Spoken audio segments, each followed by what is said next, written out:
चलिए, हम कहाँ थे? काम करते हैं। नहीं भाई, ये तो इसमें बोल रहे थे। हाँ, उन्होंने कहा सत्य बोलते।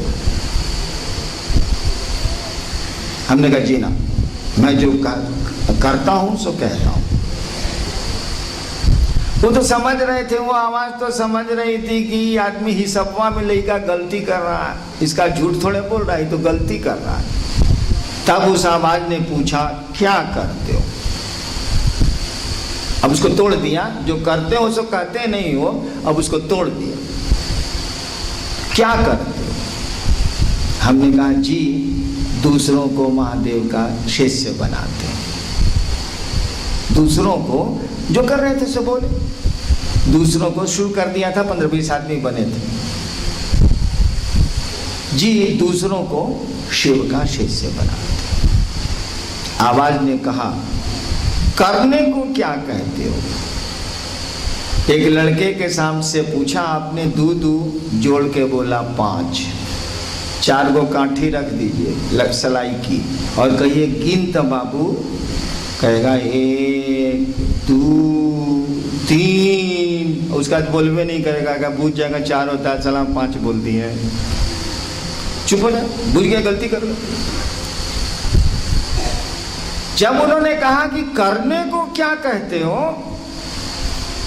कहा मुझसे मैं आपको साधना, जो लोग शिव से बनते थे उन लोगों को साधना सिखलाते थे। हम साधना की दुनिया से आए थे, साधना सिखलाते थे कि ऐसे नमः शिवाय का जप होगा, सहस्रार पर शिव का सहस्र कमल पर ध्यान होगा, गुलाबी हल्का गुलाबी रंग का कमल होगा, आप पाँव के अंगूठे से चलेंगे, मूलाधार पर एक साथ होंगे, वहाँ से नमः शिवाय से 6 चक्रों पर आगे बढ़ेंगे, यही सब। सिद्धासन ऐसे लगेगा, पद्मासन ऐसे लगेगा। तुरंत हम पूछ गए कि साला हम बताते हैं साधना, करते हैं दूसरों को शिव से बनाने का काम, डरा गए साला। मैं चुप हूं। जैसे उन्होंने पूछा कि करने को क्या कहते हो, इतना बुड़बक थोड़े हैं, थोड़ा सा आपसे बुड़बक होंगे, उससे ज्यादा नहीं है। बुझ गए हम बात को कि साला गड़बड़ हो गया। तब आवाज ने मुझसे कहा जो करते हो दूसरों को करने को कहो। उतना पर हम मानने वाले हैं, एको हाथ आपको नहीं मारेंगे, स्लिप करके भी 1 लाख मार के भागी जाएंगे, उतना पर भी हम नहीं मारे। काहे बोले हमको झूठ मेरा पकड़ा भी गया, चला भारी फेरा है। हमने कहा क्या महादेव को प्रचार की जरूरत है? तुरंत हम समझ लिया कि इससे महादेव का प्रचार होगा, अकील ढेर ना आदमी को होता है। तुरंत हमने कहा, सेकंड नहीं गुजरे, उन्होंने कहा तुम जो करते हो करने को कहो।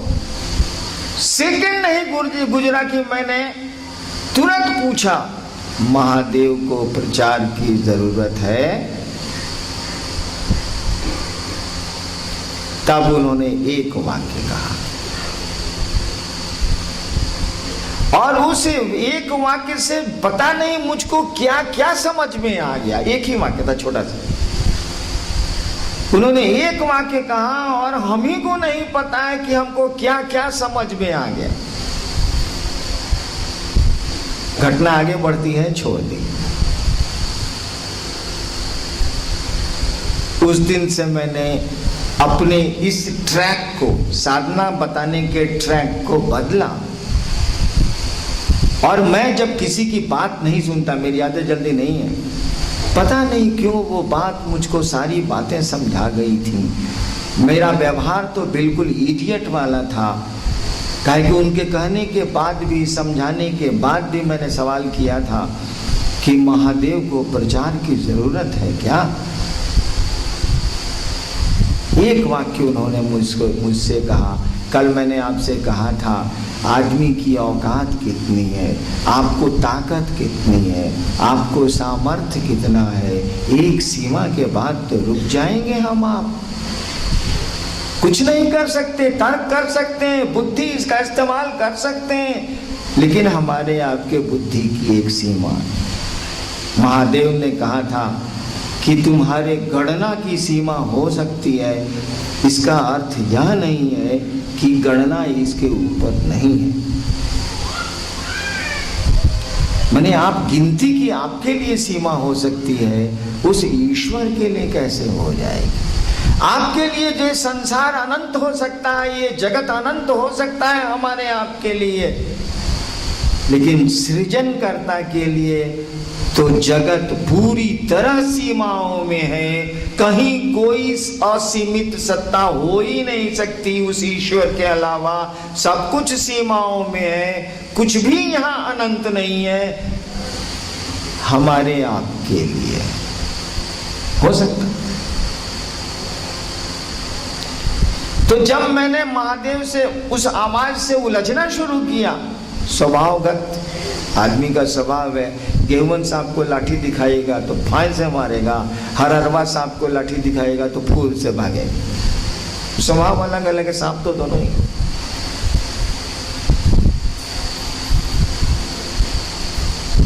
तो मेरा स्वभाव था, हम उसको काटते चले जा रहे थे, काटते चले जा रहे थे, रिबट करते चले जा रहे थे, हारते भी जा रहे थे, काटते भी जा रहे थे। अब कोई क्या करे? वह तो अपनी शक्तियों का प्रयोग तो करेगा, कितना बहस करेगा आपसे? जब उसको सही रास्ते पे आपको लाना है तो कितनी बात आपको समझाएगा। अंत में तो आपको वो अपनी शक्तियों का प्रयोग करेगा, अगर उसके पास सामर्थ्य है, शक्तियां हैं।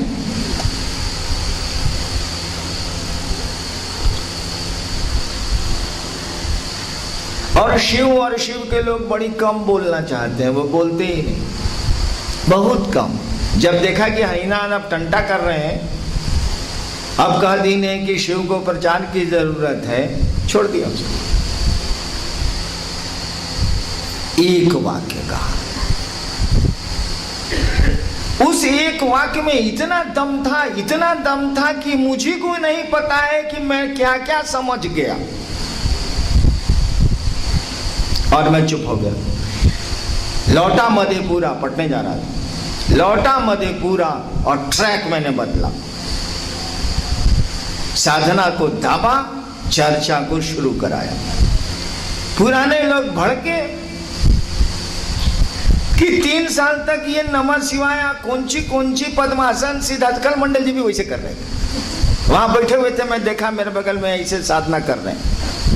नहीं बोलेगी, बोल देंगे कान में। आज जब नहीं काम कर रही थी तो उसने अपनी ताकत का प्रयोग किया, और उसकी ताकत के सामने इस संसार में कोई ताकत नहीं चलती है, क्योंकि जो भी ताकतें यहाँ चलती हैं वहीं से आती हैं। वही शक्तिमान है, उसी की समस्त शक्तियाँ हैं, वो आपके भीतर हो, जगत में हो या आसमान में। भगवान शिव गुरु शिव पर बोलना है भाई।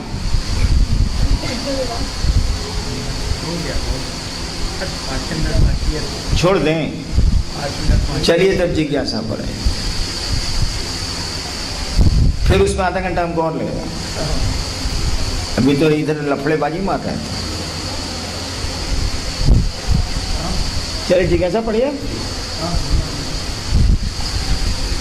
एक भाई श्री प्रसाद गुप्ता जी जिज्ञासा कि साहब कुछ स्रोतों से तथाकथित बुद्धाइयों के द्वारा यह बात फैलाई जा रही है कि जो भाई बहन अपना निबंधन शिक्षित परिवार में कराए हैं, वही भाई या बहन शिव गुरु की चर्चा एक दिवसीय, मासिक या साप्ताहिक से बात कर सकते हैं।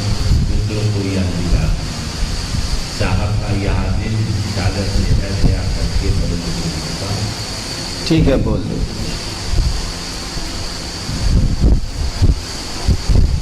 दो चीजें, एक आपका गुरु है और एक आप अभी भोजन करेंगे और पंखे में बैठे हैं। दो चीजें।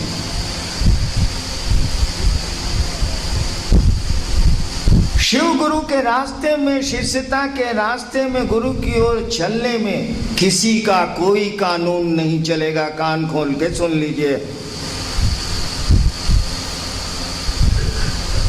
वो शिव शिष्य परिवार के अध्यक्ष हों, सेक्रेटरी हों, संयोजक हों, जोनल संयोजक हो, पंचायत संयोजक हो और केंद्र संयोजक हो, मैं इस बात को कतई बर्दाश्त करने नहीं जा रहा, किसी हालत में बर्दाश्त करने नहीं जा रहा कि शिव शिष्यता में आप टांग अड़ाइए या नाक घुसाइए। आप संयोजक हैं, लाट साहब हैं, आप महादेव के पास जाके रहिए, हरिनारायण के पास आपकी दाल नहीं गलने वाली है। मैं इस जगत में लोगों को शिव गुरु से जोड़ने आया हूं, उस काम को करूंगा और कतई नहीं पसंद करूंगा मेरे और दूर दराज के आज के बने शिव शिष्य के बीच आप खड़े हो जाएं। मैंने लोगों को संवाद दिया है, संदेश दिया है, समझाने की कोशिश की है और उसी के साथ आप भी चल रहे हैं। फिर भी आज कोई शिव को गुरु मानता है और वो मान रहा है जयपुर के मरुस्थल में, राजस्थान के मरुभूमि में आज वो मान रहा है, मुझसे उसकी कोई मुलाकात नहीं है, हो सकता है इस जीवन में नहीं भी हो, लेकिन शिव उसके गुरु होंगे, वो शिव की ओर चलेगा, शिव के उसके सानिध्य होंगे, शिवत्व उसमें उतरेगा, वह शिव जैसा दिखेगा। यह मेरा विषय है, उसके और मेरे बीच में किसी दूसरे का यह विषय नहीं हो सकता। अगर आप बनाते हैं तो अपराध करते हैं और मेरे क्रोध का कोप भाजन बनते हैं। मैं इसको बर्दाश्त ही नहीं कर सकता। गरीब से गरीब आदमी, भिखमंगा से भिखमंगा आदमी, दूर दराज रहने वाला आदमी भी अगर शिव को गुरु मानता है, वह मेरा आदमी है, मेरे कलेजे का टुकड़ा है। बीच में कोई पड़ेगा तो मेरे क्रोध का कोप भाजन बनेगा और ऐसा भाजन पड़ेगा, there will be no retreat, कोई वापसी नहीं होगी। अब चलिए व्यवस्था, ये तो क्लियर हो गया। अगर आप शिव को आपने गुरु माना है, शिष्य बने हैं कि नहीं बने हैं, हमारा काम है भाई साहब, आप माने ना, जो कहते हैं करने की कोशिश करिए। आपने शिव को अपना गुरु माना है, आपका सीधा बॉस एक आदमी है, उसका नाम है हरिंद्रानंद। बीच में आपका कोई बॉस नहीं हो सकता। अगर होगा तो आप भी क्रोध के भाजन बनेंगे और वो आदमी तो होगा ही होगा, क्योंकि शिष्यता मैंने शुरू की है। मेरा संकल्प है आपको शिव गुरु से जोड़ने का। बीच में आप क्या टांग अड़ाइएगा, हमको इससे क्या लेना देना। और जगत है तो यहां टांगे तो बहुत हैं, एक आदमी के पास दो हैं। दिल एक होता है, टांगे तो और हाथ तो दो होते हैं, किडनी दो होती है, आंखें दो होती हैं, सारा ब्रेन और दिल एक के होता है, मुख्य चीजें अकेली होती हैं।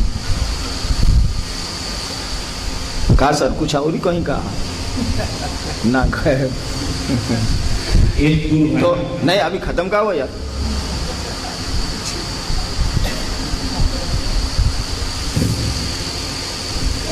ये हुई आपके शिव से जुड़ाव की स्थिति,